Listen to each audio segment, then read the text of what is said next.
Hello, my name is Christopher Kinman. I am here on the territory of the Syilx people, also known as the Okanagan people. I'm in the city of Kelowna, British Columbia.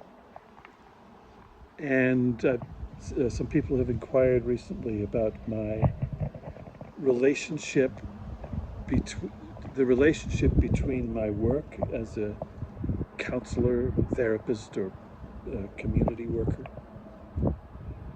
and the writings of Gilles Deleuze, and also his co-partner in writing, Felix Guattari.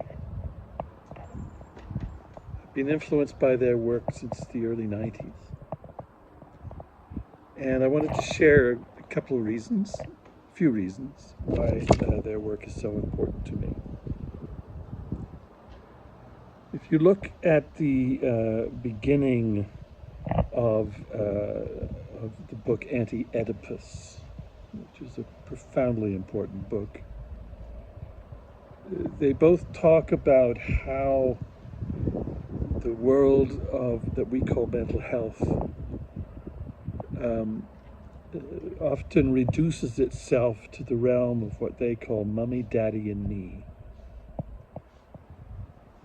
to the realm of conflict in the family life.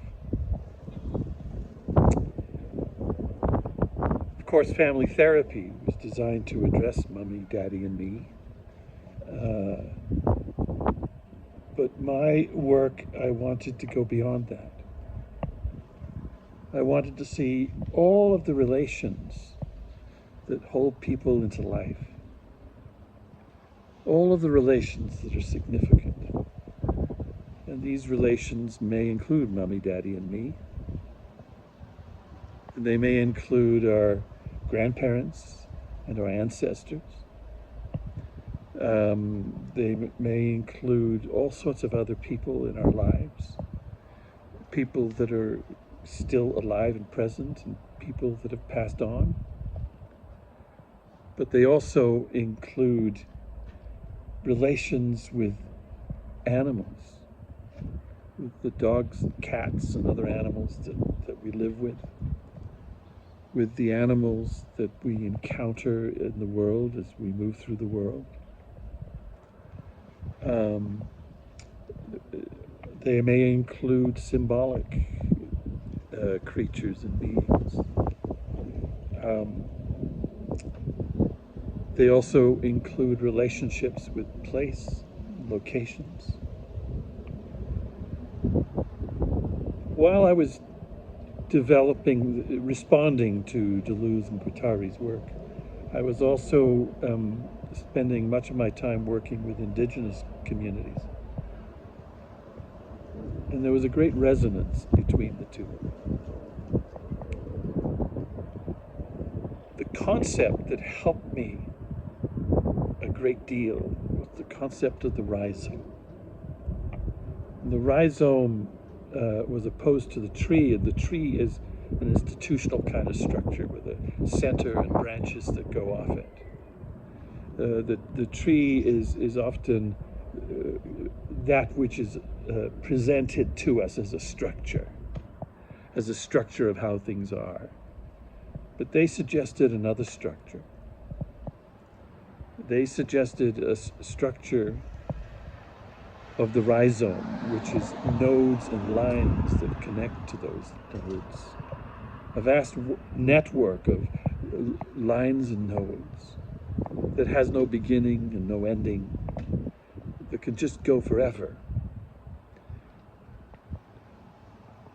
And I and those we were working with endeavored to follow the rhizome lines to see what was really important to people, to see the relations that were really important. So the rhizome became much more important than mummy, daddy, and me. The rhizome is the place that sustains life.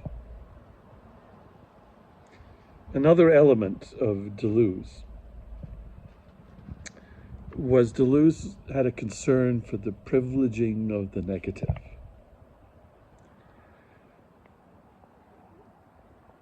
And this became very important to me as well. And I went beyond Deleuze at this point in time, and I was interested in a whole group of literature that was particularly interested in understanding indigenous thought, particularly along the west coast of North America. And the concept of the gift became important. The gift also was a concept that was very important to Gilles Deleuze, another writer whom I deeply respect. And for him, the gift was something that was given with no expectation of return. But he also said that the gift was impossible because we always expect something in return. But the impossibility of the gift for Gilles Deleuze was no reason to abandon the gift, but rather to approach it with even more intensity. That which is impossible must be approached. And so for us, the gift became important. So in that rhizome realm, what are the gifts that are in movement? What are the gifts that are moving from one location to another? And it's important to remember when we talk about the concept of gift, that the gift is not truly a noun, but a gift is only a gift if something is in movement, that if it is being given, if it is being received, it is in the movement that it becomes a gift. So what are those gifts that are moving through us, that are moving through the people we are working with, that are moving through the families that we are engaged with? What are the gifts that keep them going? What are the gifts that keep them alive? We became very interested in this concept. And it was just very, very important to us. My mentor, Lynn Hoffman, called this a language of gifts.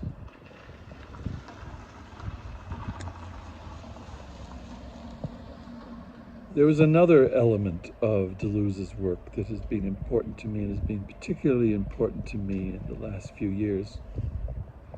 I've been dealing with an illness, with kidney disease. And Gilles Deleuze explored the concept of what he called a great health.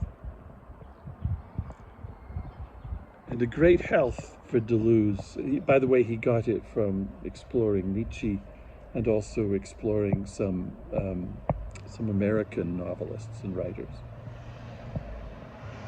But a great health was not something, was not what we would normally think of as a great health. But a great health was in the context of illness and suffering. So a great health is something that comes to us in the context of our illness and our suffering. It is not something that comes to us in what we typically in the West think of as health. Well, there's much more about Deleuze that interests me, but I thought I would share those ideas. Deleuze's work is one of the influences that has had an effect on me and my work. It's certainly not the only one. But I love his thinking, and I think it's important for us to spend time with it and to let it challenge us. Thank you for your time. I'll talk to you again soon.